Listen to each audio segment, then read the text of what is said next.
그 후에 예수께서 나인이란 성으로 가실새 제자와 많은 무리가 동행하더니 성문에 가까이 이르실 때에 사람들이 한 죽은 자를 메고 나오니 이는 한 어머니의 독자요 그의 어머니는 과부라.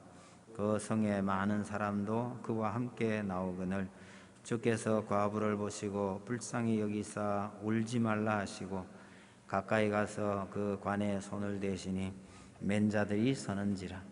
예수께서 이르시되 청년아 내가 네게 말하노니 일어나라 하시매 죽었던 자가 일어나 앉고 말도 하거늘 예수께서 그를 어머니에게 주시니 모든 사람이 두려워하며 하나님께 영광을 돌려 이르되 큰 선지자가 우리 가운데 일어나셨다 하고 또 하나님께서 자기 백성을 돌보셨다 하더라.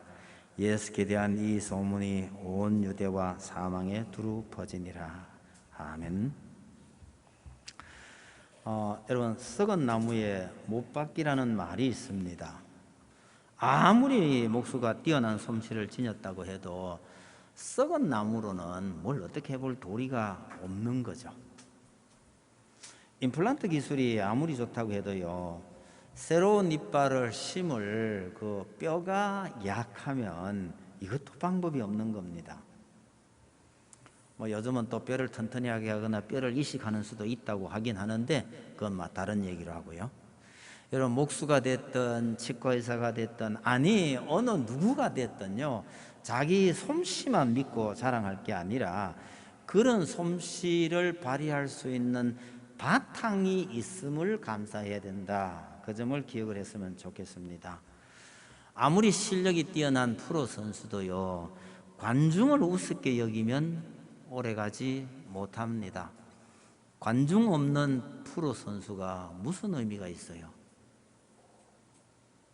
그래서 아무리 뛰어난 재주를 가지고 있고 실력이 있다 하더라도 이 실력을 발휘할 수 있는 그 바탕이 되는 것을 잊지 말아야 한다.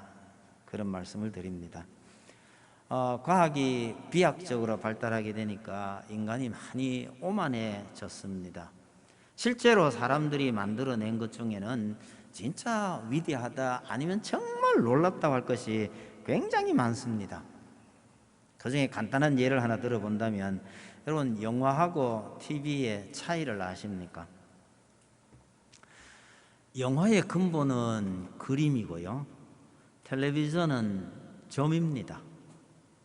영화는 1초에 그림을 20억 장 넘깁니다. 근데 제가 어릴 때 영화 필름을 보고 참 이상하게 생각했는 것이, 필름이 이렇게 붙어 있잖아요. 자세히 들여다보면 똑같은 그림이에요. 똑같은 그림이 영사기에 걸려서 이렇게 빙글빙글 돌아가는데 왜 화면에는 이렇게 따라 올라가지 않느냐, 너무너무 이상했어요. 저는 성미가 좀 이상한 건지는 잘 모르겠지만 이런 호기심이 생기면 그게 풀릴 때까지 묻고 찾고 뒤지는 버릇이 있는데요, 그래서 알아낸 것이 뭐냐고 그러니까 참 기가 막히는 거예요. 필름이 이렇게 돌아가잖아요. 돌아가면 요 영사기가 빛을 비추는 그 화면에 그 필름이 탁 들어왔을 때 불이 쫙 비치고 필름이 싹 움직이면 요 앞을 닫아버린답니다. 그리고 그 다음 필름이 그 위치에 딱 들어왔을 때 또 셔터를 열어가지고 탁 비춰주고 그림이 움직이면 닫아버린답니다. 이걸 1초에 24번 한다는 거예요. 그래서 그림이 정확한 위치에 도착했을 때만 빛을 비어서 반짝 보여주고는, 그러니까 그림이 사실은 반짝반짝거리고 있는 거죠. 근데 우리 눈이 그렇게 빠르게 반짝이면 의식을 못하게 되고, 그림이 바뀌고 있는데도 불구하고 우리는 그것을 동영상처럼 움직이는 것처럼 이해를 하게 되는 겁니다. 1초에 그림이 24번 바뀐대요. 우리 눈에 그건 움직이는 그림이란 생각이 전혀 안 들어요. 그냥 동영상으로 보이는 거죠. 텔레비전 브라운관, 요즘 건 또 다릅니다. 옛날 브라운관 TV 있었잖아요. 이거는 점인데 1초의 점을 15,000번 찍는데요. 점 500개를 찍어가지고 한 화면을 구성하고 이걸 1초에 30개를 바꾼대요. 기절 안 해요? 이게 상상이 잘 안 되는 일입니다. 전자총 하나가 점을 1초에 15,000개를 찍어서 화면을 바꿔주는데 그게 그림처럼 나타난다는 거죠. 근데 이것도 이제 옛날 얘기입니다. 요즘 평면 TV요. 이거는 제가 읽어도 설명할 방법이 없어서 설명을 못 하겠습니다. 그 설명에 나와 있는 짤막한 구절 하나만 소개를 드리면 이래요. 전자총 대신에 탄소 나노 튜브라는 걸 이용해서 그 점을 찍는데요. 그런데 제곱밀리미터당, 쉽게 말하면 전자총이요, 제곱밀리미터당 100만 개가 넘는데요. 죄송합니다. 이건 제가 설명해낼 방법이 없어요. 운전하시는 분들은 RPM 잘 아시죠? 일단 분당 회전수를 의미합니다. 차가 보통 시내에서 주행할 때, 시내에서 좀 빠르게 주행하면요, RPM이 한 1500 정도 될 겁니다. 1분에 1500바퀴를 도니까 초당 한 25바퀴 됩니다. 여러분, 1초에 어떻게 이 회전 속도가요, 1초에 어떻게 25번이나 돌아요? 아니, 그런 기계를 어떻게 만들었겠어요? 정말 놀라운 겁니다. 그러나 이 영화나 텔레비전 아니면 자동차 엔진 돌아가는 속도, 이거는요 그나마 설명하기 쉬운 겁니다. 그래서 이런 예를 드는 겁니다.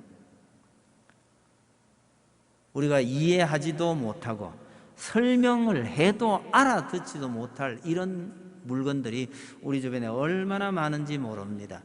사람들이 이런 놀라운 것들을 많이 만들어 놓으니까 정말 교만을 떨고 있는 거죠.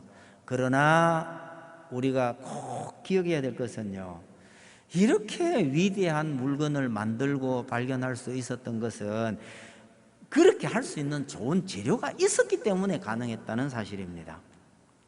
여러분, 이 창조 세계가 그럴 수 있는 바탕을 제공하고 있다는 사실입니다. 이 세계가 정말 정밀한 물리적 규칙에 따라 정밀하고 정확하게 움직이고 있기 때문에 사람들이 이런 놀라운 일들을 해낼 수 있었다는 사실을 꼭 기억을 해야 합니다. 이렇게 좋은 원재료를 제공하신 분이 있다는 것을 우리가 기억을 하면 그렇게 쉽사리 교만해질 수가 없는 거죠. 그런데 그분이 그렇게 좋은 재료를 제공해 줬다는 것을 알지 못하니까 자기가 한 일에 대해서만 자랑하다 보니 교만해지는 것이고, 그러다 보니 온갖 재앙이 들이닥치는 겁니다. 여러분, 인간이 만든 그 어떤 위대한 것도요, 없던 것을 만들어낸 것이 아니라 기존에 있던 것을 발견하고 또 필요에 따라서 변형한 것입니다. 그런데 그렇게 할 수 있는 기초가 제대로 잡혀 있지 않았더라면 정말 인간의 모든 노력은 그야말로 썩은 나무에 못박기가 될 수밖에 없었을 것입니다. 이 기초 작업을 하나님께서 잘 하신 다음에 인간들에게 이걸 맡기셨기 때문에 인간이 위대한 일을 할 수 있게 된 거죠.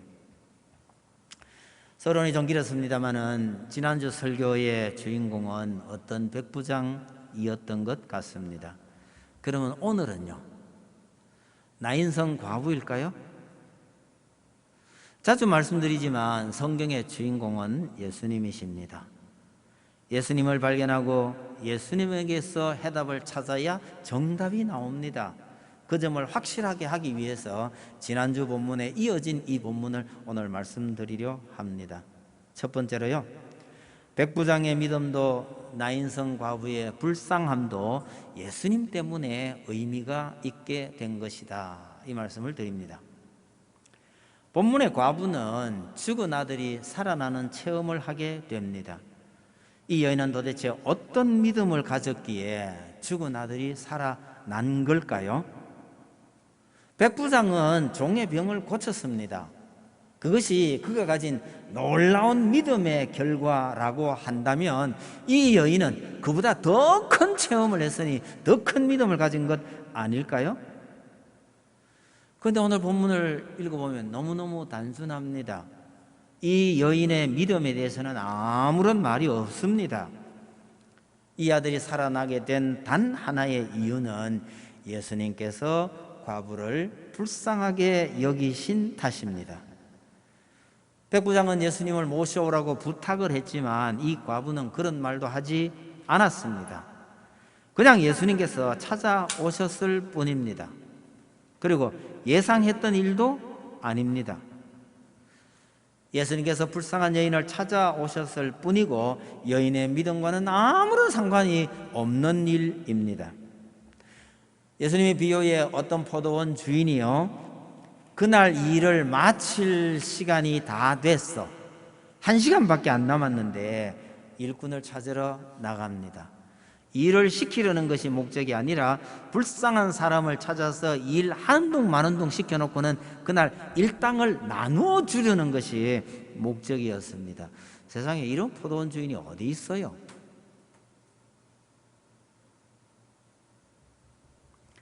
그 포도원 주인과 동일한 예수님께서 불쌍한 그녀를 찾아오셨고 그 아들을 살려주신 겁니다.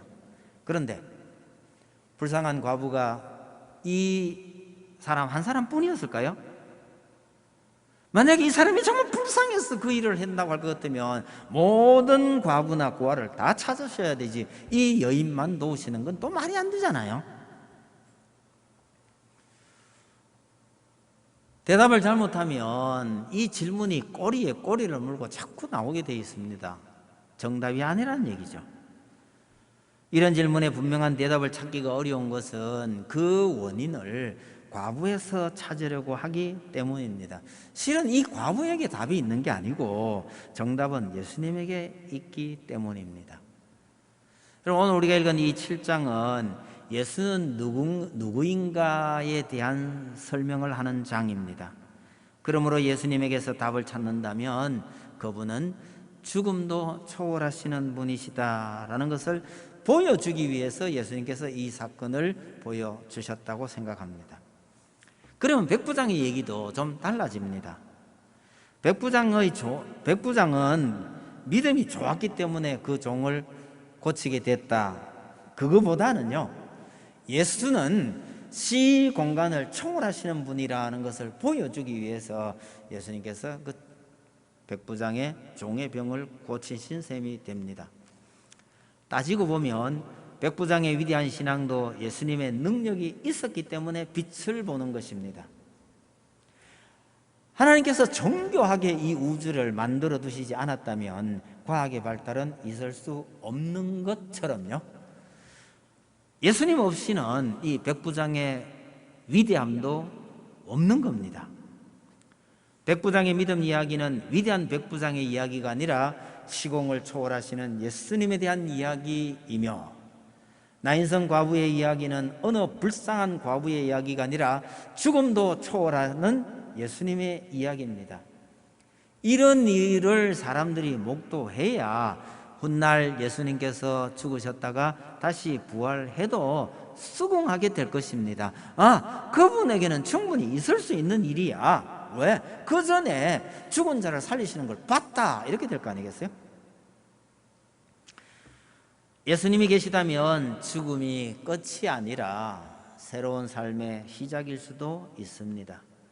시공간을 초월하시는 그분이 우리 곁에 안 계신다고 해서 없는 것이 아닙니다. 아니, 그분이 어디 계시든 우리 곁에 계시는 것과 마찬가지입니다. 예수님은 그런 분이시라는 거예요. 예수님께서 이 나인성 과부의 아들을 살리신 것은 엘리야가 사렙다 과부의 아들을 살린 것과 아주 흡사합니다. 그런데 차이점은요, 엘리야는 죽은 아이를 살려달라고 하나님께 간절히 기도했지만 예수님은 죽은 청년에게 바로 명하셨습니다. 엘리야보다 더 큰 분이심을 나타낸 것이죠. 그래서 이것을 목격한 사람들의 반응은요, 큰 선지자가 일어나셨다, 혹은 하나님께서 자기 백성을 돌보셨다라는 것이었습니다. 사람들이 예수를 메시아로 인정했다는 것입니다. 그래서 이 이야기의 핵심은 나인성 과부도 아니요, 백부장의 이야기 속에서도 주인공은 백부장이 아니라는 겁니다. 두 번째로요, 말씀드리고 싶은 것은, 여러분, 성경도 예수님 때문에 의미가 있다는 겁니다. 성경이 성경인 것은 예수님 때문입니다. 구약은 오실 예수님에 대해서 예언하고 설명하는 책입니다. 구약에서 예수님을 발견하지 못하면 구약을 아는 것이 아닙니다. 구약의 수많은 인물들 혹은 사건들은 예수의 모형이요 그림자입니다. 몇 가지 예를 들어보겠습니다. 성막을 한번 생각해 보세요. 얼마 전에 히브리서 하면서 이 성막에 대한 얘기가 자세히 나왔는데요, 여러분, 잘 모르는 사람들이 성막을 보면요, 그냥 광야에 세워진 커다란 장막, 거무튀튀한 거대한 텐트일 뿐입니다. 그러나 좀 아는 사람은요, 겉으로 보기에는 저렇게 거무튀튀한 천막처럼 보일지라도 저것이 황금의 집이라는 것을 압니다. 내부는 전부 황금으로 뒤덮여 있고요, 본 적도 없는, 얘기만 들은 그 안에 있는 기구들도요 전부 순금으로 만들어져 있다는 것을 압니다. 그러나 그런 것을 안다고 해서 성막을 아는 것이 아닙니다. 순금으로 만든 등대는 세상을 비추는 빛으로 이 땅에 오실 예수 그리스도를 상징하고요, 떡상에 놓인 진설병, 떡은 생명의 떡으로 이 땅에 오시는 예수 그리스도를 가리키고 있습니다. 순금으로 만든 향로는요, 우리의 기도를 하나님께 올려드리는 예수를 상징합니다. 1년에 단 한 차례 지성소에 들어가서 백성을 위해서 속죄하는 제사장은 단 한 번의 제사로 온 인류의 죄를 대신하는 예수 그리스도를 가리킵니다. 성막에 대해서 이게 설명하려면 얼마나 많은 얘기가 필요한지 모릅니다. 히브리 기자가 딱 한마디로요, 다 말할 수 없노라 하고 지나가 버렸습니다. 여러분, 예수님을 빼버리면 이 황금의 집도 아무런 의미가 없는 겁니다. 한국인들에게 가장 재미없는 책 중에 하나가 레위기죠. 온통 짐승의 피로 뒤덮인 책이라고 여깁니다. 별로 보고 싶지 않은 책이에요. 그러나 그 짐승의 피가 바로 예수 그리스도의 피를 의미하고 있다는 것을 아는 순간에 레위기만큼 감동적인 책이 없게 되는 겁니다. 여러분, 아브라함이 하나님의 명을 따라서 아들을 희생 제물로 바치기 위해서 죽음보다 더 고통스러운 사흘길을 갑니다.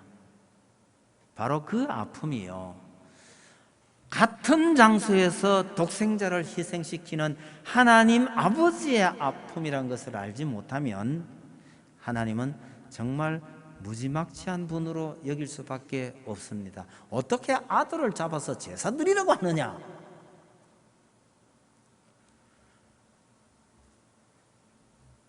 그런 말을 하시는 분은 그 하나님의 마음을 모르기 때문에 그렇게 말할 수 있는 겁니다. 여러분, 아들을 데리고 사흘길을 걷는 아브라함과 이삭의 모습에서 골고다를 향해서 동행하시는 하나님과 예수님을 볼 수 있어야 성경을 아는 것입니다. 이사야서에는 고난받는 종의 이야기가 나옵니다. 그가 찔림은 우리의 허물 때문이요 그가 상함은 우리의 죄악 때문이라.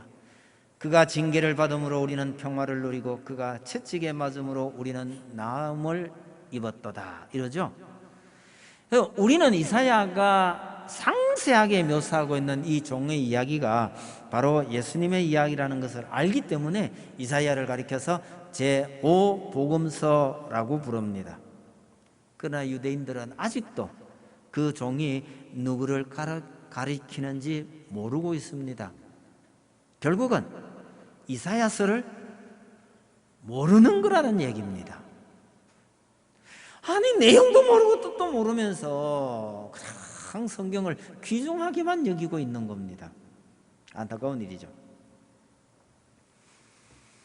하나님께서 여인의 후손을 보내겠다고 약속을 하셨습니다. 그 통로에 있는 분이, 그 통로로 선택된 분이 아브라함이고 이삭입니다. 아브라함의 아내나 이삭의 아내를 좋아해서, 아니 정확하게 말하면요, 아내가 아니라 누이라고 했기 때문에 아브라함이나 이삭의 누이인 줄 알고 데려갔다가 징계를 받은 왕들이 있었습니다. 그분들은요, 자신들이 죄가 뭔지, 자기가 뭘 잘못했는지도 모르고 하나님께 징계를 받은 사람입니다. 하나님 입장에서는요, 하나님께서 보내시려고 하는 메시아가 가는 그 통로를 끊으려고 하는 죄다. 어마어마하게 무서운 죄죠. 근데 그분들은 자기들이 그런 죄를 짓고 있다는 걸 전혀 알지도 못했습니다. 알지도 못한 채 무서운 죄를 짓고 있었던 겁니다. 아기 예수를 죽이려 했던 헤롯이나 다를 바가 없는 거죠. 여러분, 예수님을 알지 못하면 성경을 읽어도 성경이 아닙니다. 죄를 지으면서도요, 도대체 무슨 죄를 짓고 있는지를 모르는 겁니다. 그래서 성경을 읽으면서 예수님을 발견하지 못하면 그건 더 이상 성경이 아니란 뜻입니다. 세 번째로요, 여러분, 우리 인생도 예수님 때문에 의미가 있는 겁니다. 예수님을 빼고 이 나인성 과부에서 답을 찾으려고 하면 아무리 애를 써도 답이 잘 안 나와요. 예수님을 빼고 백부장에게서 답을 찾으려고 하면 답이 나오긴 하는데 이게 오답이에요. 우리 인생의 문제를 우리 자신에게서 답을 찾으려면 답이 잘 나오지도 않지만 기껏 찾았다고 생각하면 그게 오답일 가능성이 참 큽니다. 내가 어쩌다가 이런 사람을 만나서 이 고생을 하느냐, 이런 생각이 드시면 생각이 빨리 바뀌어야 합니다. 왜 하나님께서 이런 사람을 만나게 하셨을까라고 해야 합니다. 내 인생이 어쩌다가 이 모양 이 꼴일까 싶은 생각이 들면 그 답을 내게서 찾는 것이 아니고 하나님께서 물어봐야 합니다. 하나님께 물어야 합니다. 하나님께서 왜 나를 이렇게 만드셨을까 물어봐야 한다는 거죠. 도저히 안 되겠다, 죽어야겠다, 이런 생각이 들면 이런 나를 위해서 예수님께서 왜 죽으셔야 했나, 이걸 물어봐야 합니다. 여러분, 이렇게 질문이 바뀌면 우리의 인생이 달라집니다. 아니, 아예 처음부터 그렇게 생각을 하고 살았다면 세상에 이보다 더 행복한 인생은 없습니다. 여러분, 우리가 우리 인생의 주인공이라고 생각하시고 열심히 사시면 야곱꼴이 납니다. 실컷 고생하고 끝에 가서야 지금까지 나를 기르신 하나님이라고 고백하지 말고 일찍이 그분을 따라 그분의 인도하심을 따르는 길이 가장 쉽고 가장 편안한 길이란 말씀입니다. 아주 어릴 적에 외국으로 입양 간 아이는요, 나는 도대체 누구일까 라는 한을 품고 지낸답니다. 인간이 무엇인가 라는 이 질문은 인류 역사 이래로 가장 오래되고 가장 어려운 문제입니다. 그런데 해답이 안 나와요. 입양 간 아이가 나는 누구인가 라고 묻는 그거나 우리 인생이요, 인간이 무엇인가 라는 문제에 해답을 찾지 못하는 것이 제가 보기에는 참 비슷한 것 같아요. 여러분, 입양 간 아이가 그 질문에 답을 어떻게 찾아냅니까? 대부분의 경우 불가능합니다. 그러나 혹 어떻게 해서 자기를 낳은 부모를 찾아내면 이런 문제가 깨끗이 풀어집니다. 우리 인간이 어떤 존재인가? 이 질문을 하기 위해서 인간은 아무리 들여다봐도 답이 안 나와요. 이 인간을 만드신 그분을 찾으면 답이 간단합니다. 여러분, 호주 남쪽에 우리나라 제주도처럼 큰 섬이 하나 있습니다. 타스메니아라고 하는 이 섬인데요, 저도 뭐 이 섬을 기억할 이유가 거의 없죠. 근데 우리 딸내미가 어학연수를 간다고 갔던 곳이 이 섬이었습니다.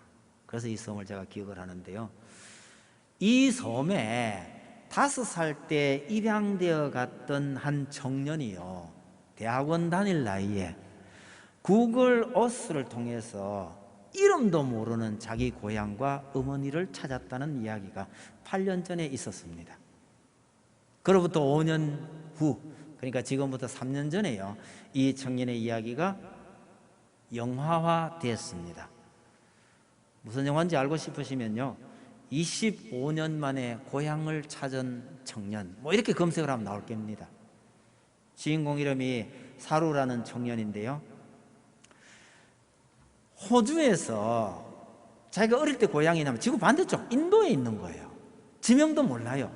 그런데 머릿속에 또렷하게 그 고향 마을의 형상만 남아 있습니다. 5살 때의 기억으로요. 그 기억만을 토대로 인도 전역을요, 구글 어스를 통해서 샅샅이 살핍니다. 기차를 탔다가 기차에서 잠이 들었다가 고향을 떠나버리게 된 거거든요. 제가 정확한 기억은 잘 못하겠습니다만은 자기가 입양되어 오기 전에 있었던 그 캘커타에서 자기가 잠잤던 시간과 그 당시에 인도의 기차 속도를 계산해서 알 수 있었던 건 딱 하나, 캘커타에서 기차로 몇 시간 탔으니까 반경 1400km 아니다. 이래서 기찻길을 따라서 기차역이 있는 그 동네를 구글 어스를 통해서 지형을 다 살핀 겁니다. 3년